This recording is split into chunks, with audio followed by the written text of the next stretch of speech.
Our next guest has done great things. He continues to do great things. He is the founder and president of Regent University of Science and Technology, Business School. He's a reverend, he's a professor, Reverend Professor E.K. Labi. Good morning.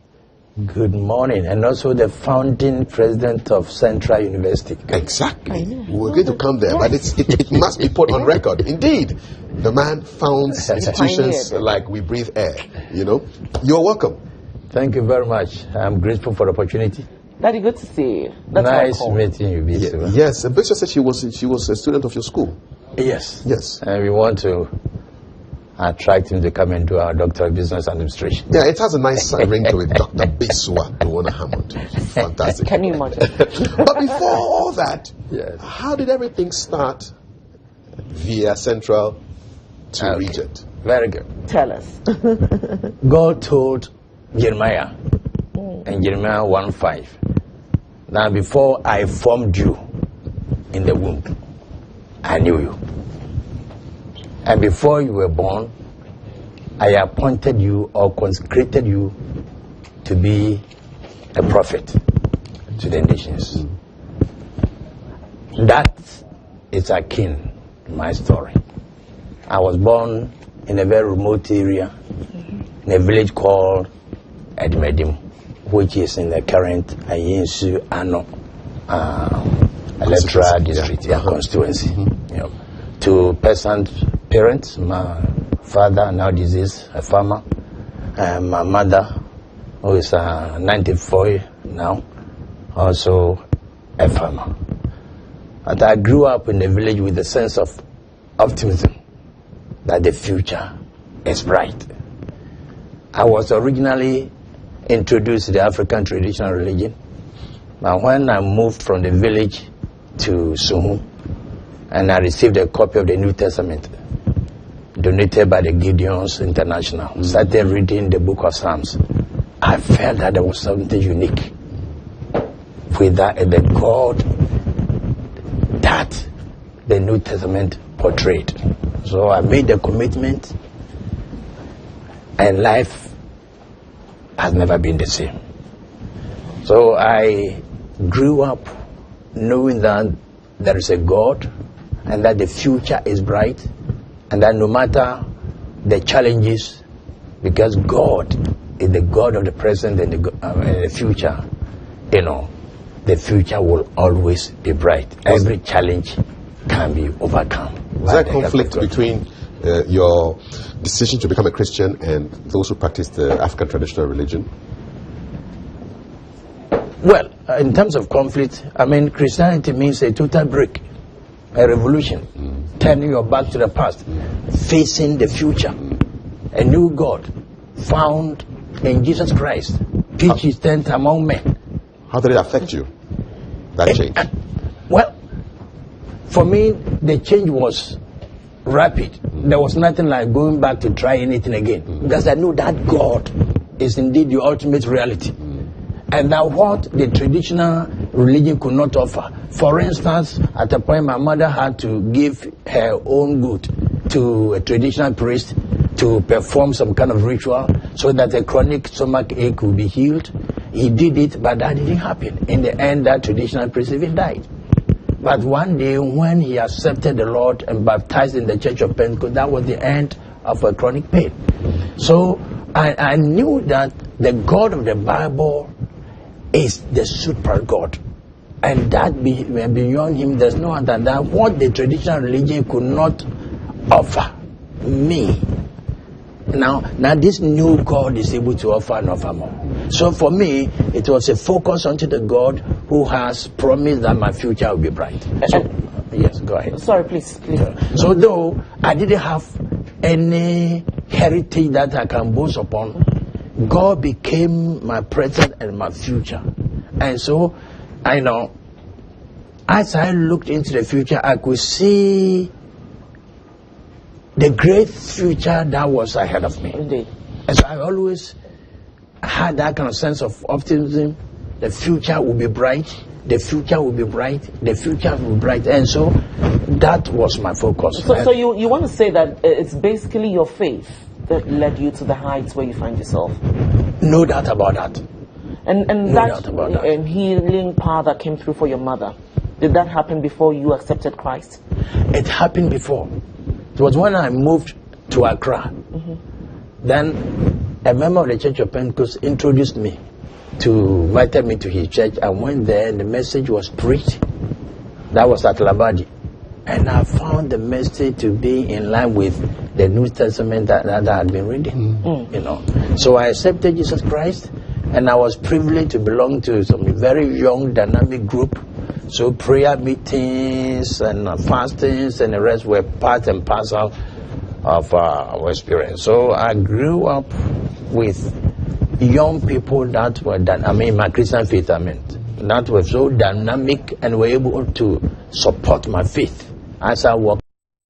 I now understand the principles, the found Regent University College of Science and Technology. So much Christian, base. Foundation, yes. Indeed. Yes. And before we come into Regents, we want you to tell us that, Central University story. Yeah. How did you become the founding president? Yes. Well, after my 2 master degree in Nairobi Evangelical Graduate School of Theology, originally I had wanted to go to Oral Roberts University. I was in Amsterdam. I participated in Billy Graham's Evangelistic Association's conference for itinerant evangelists, which was organized in 1983. My intention was that after the conference I would continue to go and do my studies in theology. Before then, I had a training in accounting. So I worked as an accounting officer both in Ghana and Nigeria. I worked with the Management Development and Productivity Institute. I worked with cementation construction, which built the red voter bridge, the white voter bridge, and then the black voter bridges. And I was the first office manager on the white voter bridge, which is 12 miles south of Boku. And then the second office manager on the black voter bridge. Then it became necessary to join the Exodus. I went to Nigeria, and then my Christian faith was rekindled when I started fellowshipping with Foursquare Gospel Church. It was there that I had a call, the sense of direction, new direction. Before then, I had done an ECC in 1974. I had done ECC, Foundation A, Accounting, Economics and Business Environment, and General Principles of English Law. Then, when I moved to Nigeria and I got involved in the Foursquare Gospel Church, started reading, newsletter from Oral Roberts, Evangelistic Association, Kenneth Hagin, and the rest, my sense of direction changed.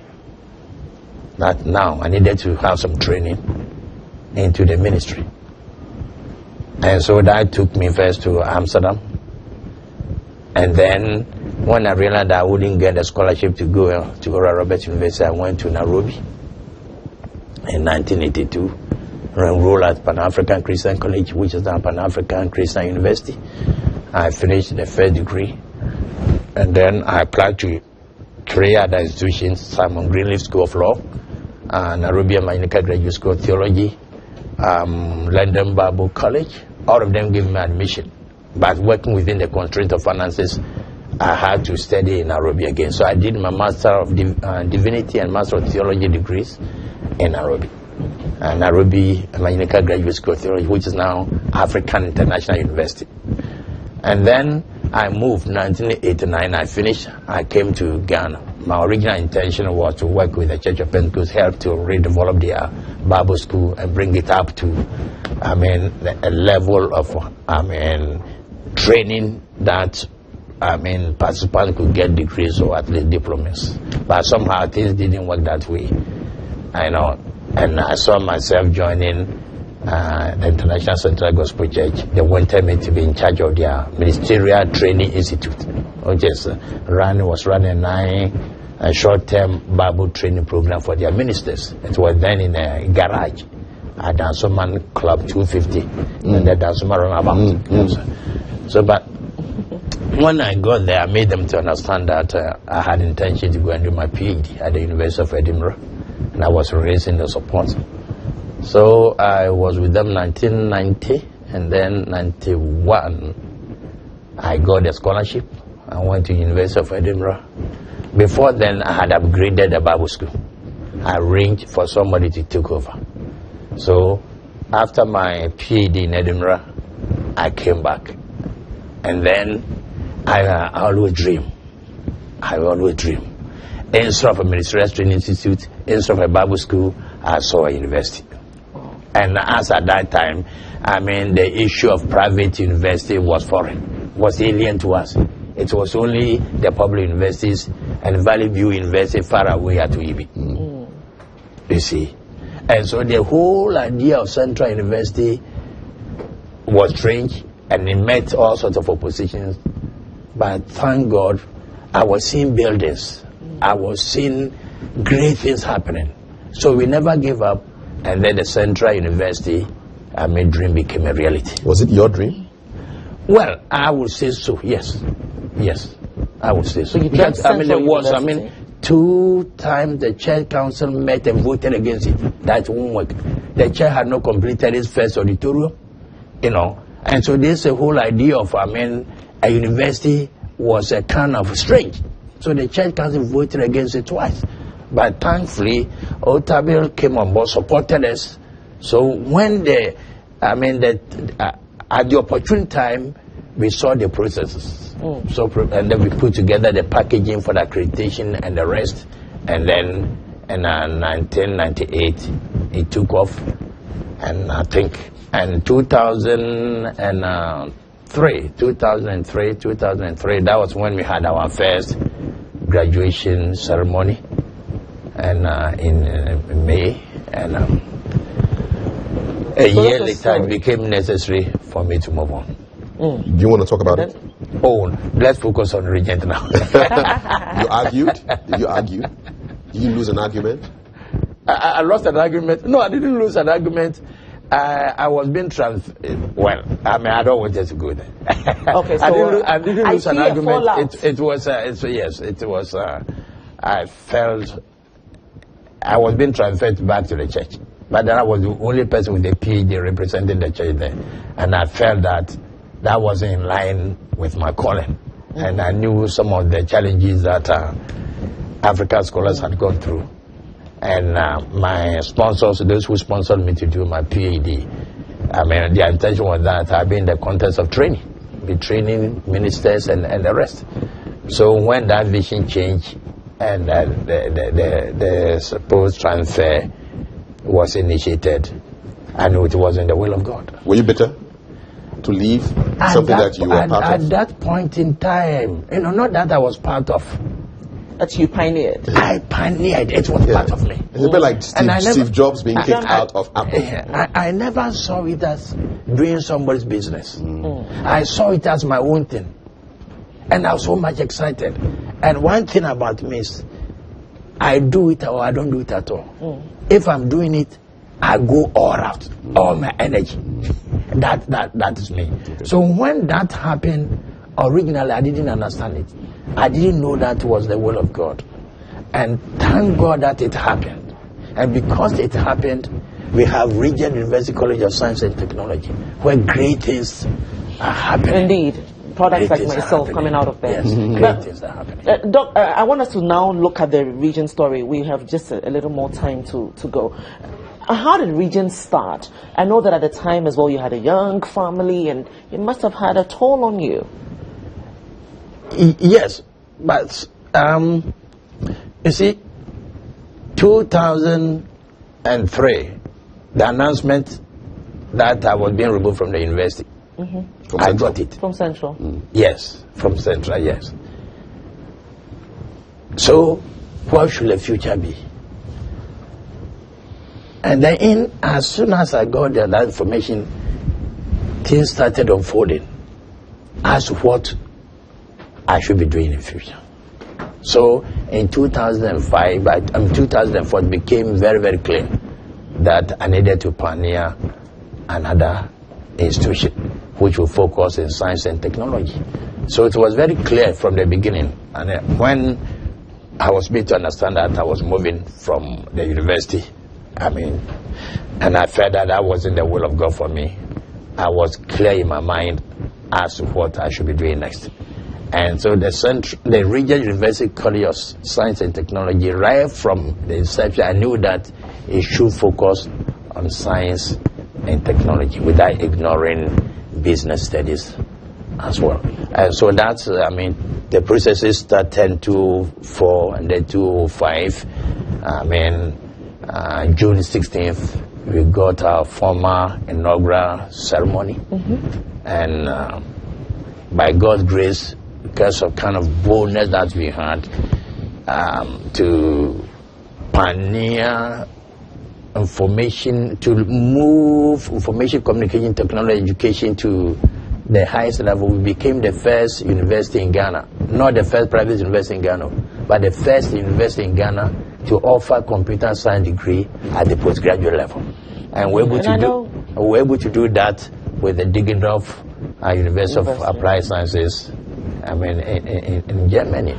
I know Regents is all the way up there today, and listen, in your effort to ensure that that quality of education that we need to develop as a country, is attained there, you sometimes bring on board inspirational people just to, address students. Yes, some time ago you brought on the Ghanaian, is it Chebiole, no? Yes. The Ghanaian who works at NASA. He's coming back. In October.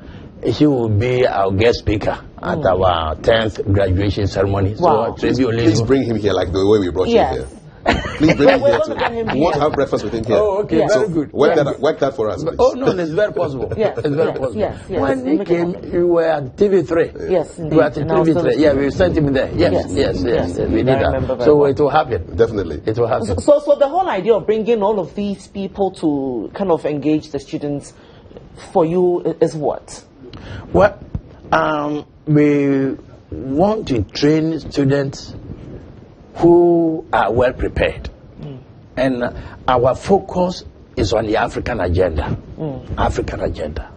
So we want to raise change agents, people that will see themselves taking part in a crusade for a change. A continent that can boast of about 40% of the world's natural resources, and yet the bulk of the world's poorest nations are found within her borders. That is not acceptable. So how do we effect a change? What are the critical issues? For us as an institution, that is our mandate. And so our aim is to raise change agents.